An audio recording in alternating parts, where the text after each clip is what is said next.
Tonight, roads cut off after heavy rainfall across the region. A review into homelessness.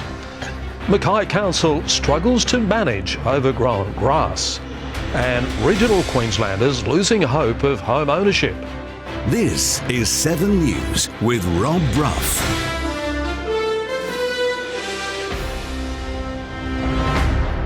Good evening.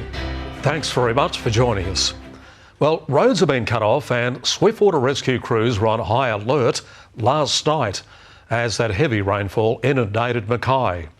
The Weather Bureau says the worst has now passed as the system heads north towards Townsville. Heavy rain and lightning hit the region last night. Some areas, including Mackay, were soaked with up to 116 millimetres of rain in the 24 hours to 9 o'clock this morning. A lot of floodwaters from stormwater drains backing up in town here in Mackay. A man rescued from floodwaters was found sitting on the bonnet of his car at Denison Creek near Nebo at 4:30 this morning. Golf Links Road and Hicks Road were also closed due to flooding. If you're driving along a road and it's flooded, the road might not be there. The Goose Ponds recorded 100 millimetres overnight and 112 in Andergrove. Heavy rain in Youngler dislodged rocks on the range 1 year after it was closed due to landslides. But some locals are concerned the radar in Mackay is still not accurate. The Weather Bureau says it will be undergoing test and evaluation until early May. Any further rainfall will be located further north in that sort of area to Innisfail region in the next 24 hours. And the wet season hasn't ended yet. A third cyclone is also possible next week as a subtropic low sits off central Queensland. Michaela Fanto, 7 News. An independent review will assess the Miles government's response to homelessness.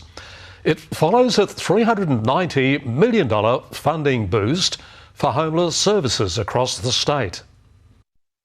It's a lifeline for homelessness services struggling to keep up with demand. We know better is possible. We know in Queensland this is not good enough.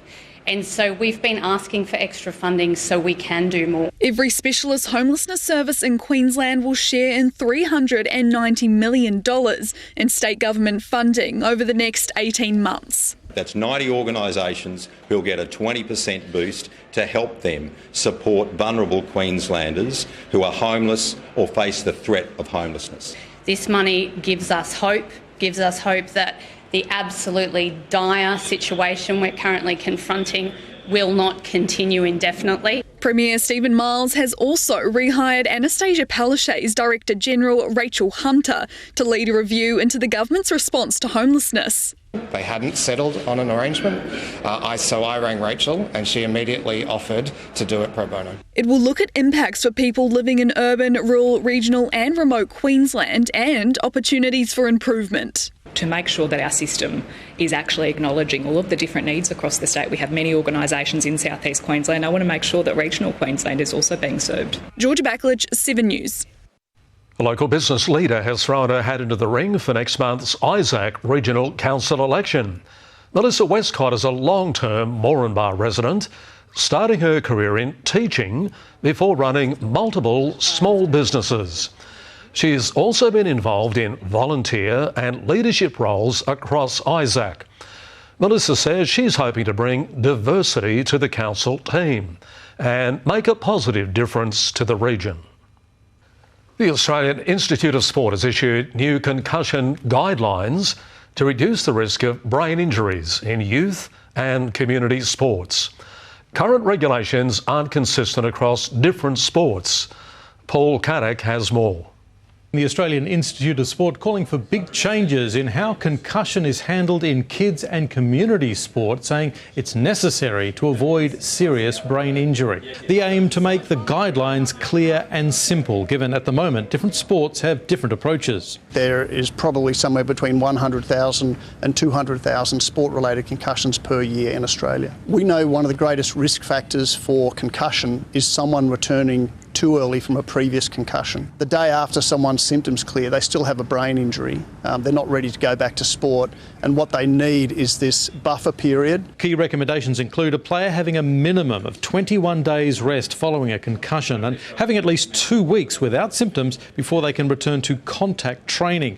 Also advising clubs and schools have concussion officers, which they say would be responsible for making sure someone who's had a concussion is following the guidelines.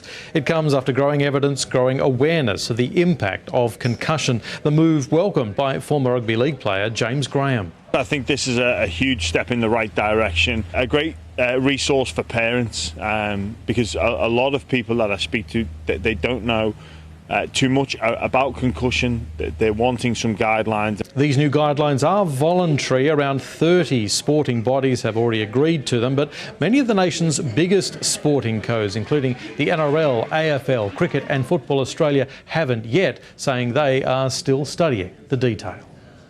Thank you, Paul. There's concern Mackay Regional Council is struggling to manage overgrown grass across the city after that heavy rainfall. The manufacturer that supplies its mowers has instructed council to stop using its 13 machines until further notice. Recent rain, bright sunshine and intense heat are a winning trifecta for grass growing. But some residents think council has let it grow and go for too long. It needs a little bit of a cut. Just growing at an exceptional rate, yeah. One social media post said it's been months without any work done, and another said high rates should be able to cover mowing costs. Others found the whole issue as boring as watching grass grow. Is this a joke? It's by Mackay. Gardens are usually well kept. But council blames staff vacancies, weather and unsafe machinery for the excessive greenery. The machinery is out and trying to source other machinery we can get in and get the workforce operating. It's a safety issue. We can't put our staff out there. A local lawn expert says overgrown grass is not uncommon in Mackay. It's been ongoing for a period of time. He says rainy weather supercharges lawn growth. You can't mow it when it's wet. You've got council workers doing the outside, like I see them 2 or 3 times a week. But council has asked residents not to take matters into their own hands. We've got all our staff committed to trying to bring it back as quickly as possible. Georgie May Walker, 7 News. Those hoping to break into the housing market in regional Queensland are worried they have no hope.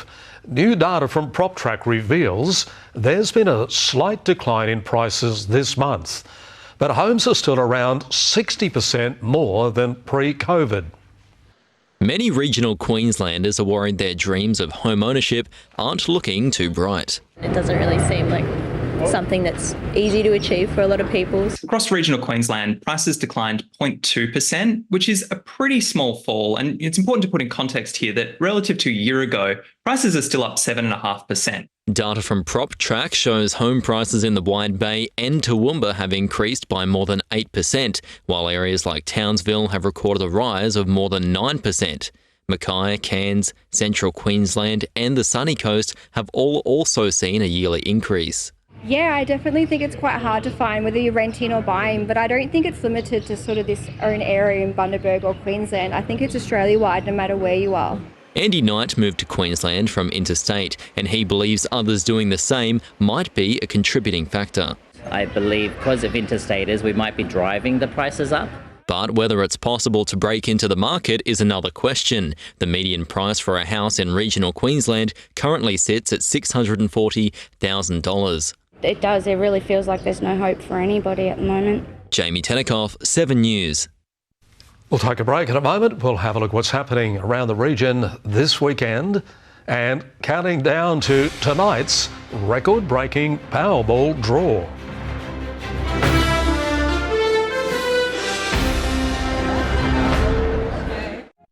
Stream 7 News anywhere, anytime, live and on demand on 7plus. And with 7news.com.au, you'll know the news now. Yeah, nice having you with us here on 7. Our seniors will have the opportunity to find a new interest tomorrow at the University of the Third Age Open Day. 27 activities will be on offer, including creative writing and computers for beginners. It'll be held at the Mackay Senior Citizens Hall from 9 a.m. to 1 p.m. As you're probably aware, a record $200 million is on the line for tonight's Powerball draw, and 1 in every 2 Aussie adults is expected to have a ticket. Like the prize, though, the odds of winning are astronomical. But that's not stopping anyone from dreaming big. This hopeful bunch aren't being put off by the 1 in 134 million chance of winning tonight's Powerball. I'll be going on a holiday overseas. Trip around Australia in my caravan? Yeah, be gone.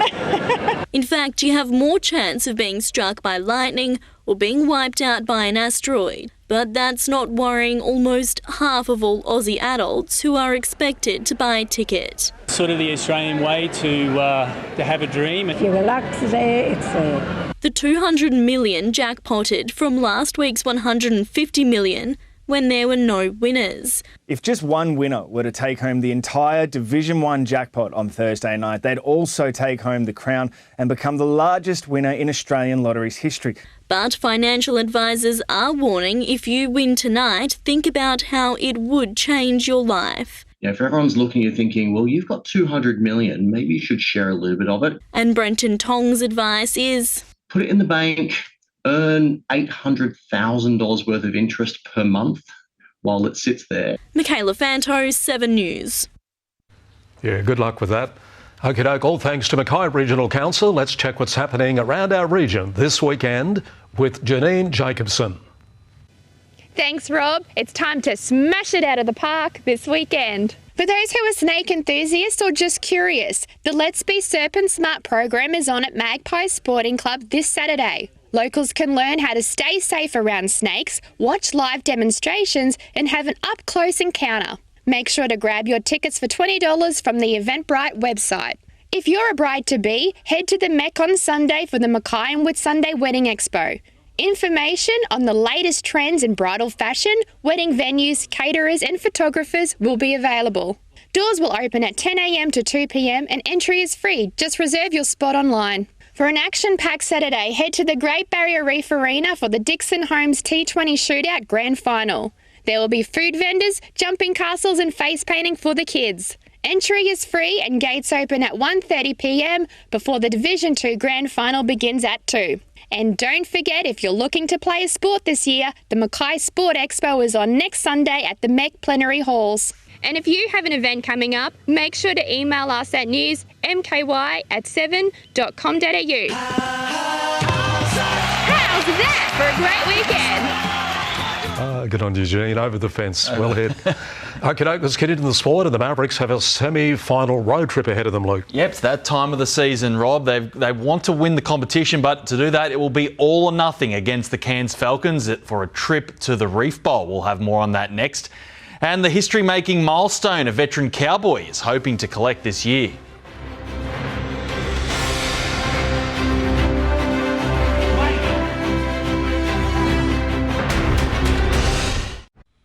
And welcome back to 7 News. Well, veteran winger Kyle Feldt has some major milestones within reach for his 11th season at the Cowboys. Now, he was praised by Todd Payten for the way he handled some tough times last year, and the Flyer hopes that resilience pays off. He's the second longest serving Cowboy, but Kyle Feldt insists he's not a spent force. Another day, another pre-season. It's like my 13th, 12th now, so they're all the same, blend into one. The 31-year-old Flyer is closing in on 2 major milestones, just 3 tries short of breaking Matt Bowen's club record of 130 and 8 games away from 200 Cowboys appearances and club life membership. I'd be lying if I said I didn't, especially the 200 games. The tries, that's a cool accolade, but I know that will happen. But the 200 games, that's something that I've been trying to get for probably the last year. That's on top of his goal list, alongside locking down his position on the wing. But late last year, he was waiting in the wings, dropped back to Q Cup. That's fueling the Flyers' pre-season. I took accountability on. I didn't go back and kick stones. I really worked hard to get back into the team. He's been building a nice combo with young centre Zach Labert, and he's giving Payten no reason to overlook him for the number 2 jersey he made famous in 2015. I know that if I keep going the way I finished the year, I'm going to be in the right position to start this year. Emma Halliday, 7 News. The Mackay Mavericks will look to overcome a strong Cairns Falcons side to advance to the Reef Bowl. Mackay head into the semi-final on the back of a 4-game losing streak, but they're not fazed by recent form. Coming into the business end of the regional Queensland gridiron season, the Mavericks are treating it like a new competition. We want to go out there and play the game the right way. We want to play the game on our terms, and if we do that, there's no doubt at all that we won't walk away the winners. Finishing third on the ladder, they will now travel to the Whitsundays, facing the second-place Cairns Falcons in the semi-final. They really give it to us, so hopefully we can sort out our defence for this game, and I'm sure we've got a good game plan to go out there and stop their good attack they got. Despite heading into the semi-final off the back of 4 straight defeats, coach Brad Somerville paid credit to the squad's morale and camaraderie. Things might not be going our way on the field, or we've lost a few games in a row, but outside of that, the players get around each other, pick each other up, let them know that there's always next week. They hope these connections in the squad will see them through to the Reef Bowl and a face-off against the Townsville Cyclones. We owe it to ourselves to show that we're a good side, and we've let ourselves down the last few weeks, so to go out there and put up a good fight and hopefully get into a Reef Bowl. The semi-final will kick off at the Airlie Sports Recreation Centre at 5 p.m. on February 3. Connor Marcellus, 7 News. Well, Queensland's under-20 men's will advance to the National Championship final stage with 4 straight wins. Now, Mackay media and Marco Doyle contributed 13 points to help Queensland to a 4th straight win, downing Victoria Navy 117-69. Now, in the women's pool stage, Queensland's under-20s women bounced back to record a 91-53 win over Western Australia. The men's quarterfinals will begin tomorrow afternoon, with the women's to follow. Wouldn't it be great to get a national championship to bring no doubt. Yep. Thank you, Luke. Yep. Shouldn't be any lightning about tomorrow. It looks like it'll be fine and clear. With the weather with Liv in a moment and the fishing report coming up with Scott Hillier.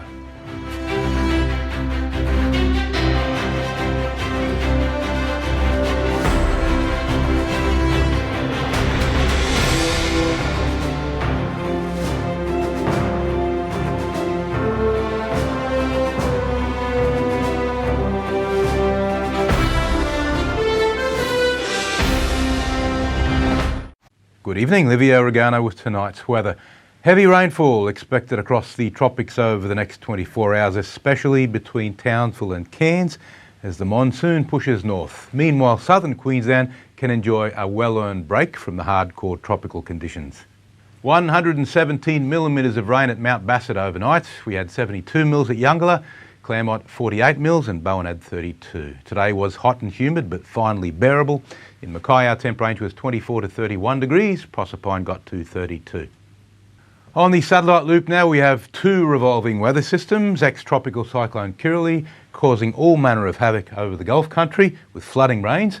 And then we've got the second vortex just off the Capricorn coast. That's associated with the heavy rain that was recently affecting southern Queensland, and the system's now gone out to sea. There's a big broad storm band between those 2 systems, which represents the monsoon, and it's moving north, about to bring heavy rain to the tropical parts of Queensland. So today's chart, they're the 2 lows I was talking about, joined up by the monsoon trough. That trough a couple of days ago was a lot further south. It's pushing north now, and what's happening is we have the southeasterly trades converging into the northwest monsoon winds coming from the other side, causing a fountain of rising moist air, and that's the band of heavy rain. Now on tomorrow's chart, that monsoon trough moves a bit further north, so now the band of heavy falls, for which there's a severe weather warning, will be between about Cairns and Ayr.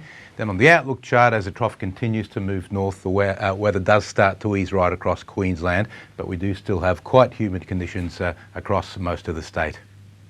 Boating forecast for Mackay waters, southeast winds 15 to 20 knots tomorrow, dropping back to 10 to 15 knots on Saturday and staying at 10 to 15 knot easterly on Sunday. Half-moon neap tides are almost here. In just 2 days, the moon reaches last quarter and our daily tidal variations will become barely noticeable, buried in the waves. Central Coast and Whitsundays, showers and storms contracting northward, with Mackay reaching 32 degrees and fine. Bowen and Proserpine 33. Central Highlands and Coalfields, a flood warning for the Dawson with sunny and calm conditions. Emerald and Claremont 35 degrees, 33 for Moranbah. Looking ahead for Mackay, showers returning from about Tuesday next week with daily rainfalls typically only a few millimetres, bottom temps in the mid-20s and tops in the low 30s. This map shows the average temperature across Queensland for January 2024. Yellows and oranges represent up to 3 degrees above the historical norm, and that covers most of the state. So, yep, it's been toasty. We did predict an unusually hot summer, as you may recall. It's the dry summer we made an embarrassing mess of. Here's Scotty. Yeah, good on you, Liv. Well, the big news at the moment is that the East Coast Barramundi season is officially now open. Plenty of smiles on anglers' faces. Now, for the weekend, looks like the offshore boaties could get to those inshore areas. Saturday looks the pick. Here's a couple of tips. Now, the one good thing about all this fresh in the rivers is that the barramundi don't mine it, and it can actually fire them up. If you can find any good runoffs with smaller creeks feeding into the main rivers, cast your small hard bodies along with soft pluckies into that dirty water. Also, live baiting will be a good option out on those flats. Still a couple of really good muddies on the move as well.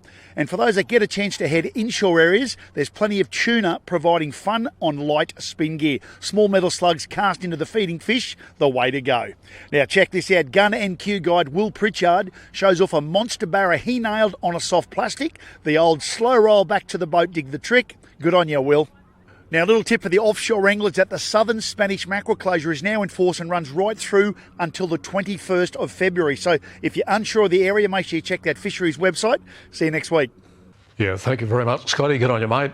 That wraps it up. And a reminder, if you'd like to watch anything again, try our 7plus app or our page, 7news.com.au. See you tomorrow night. Take care. Good night.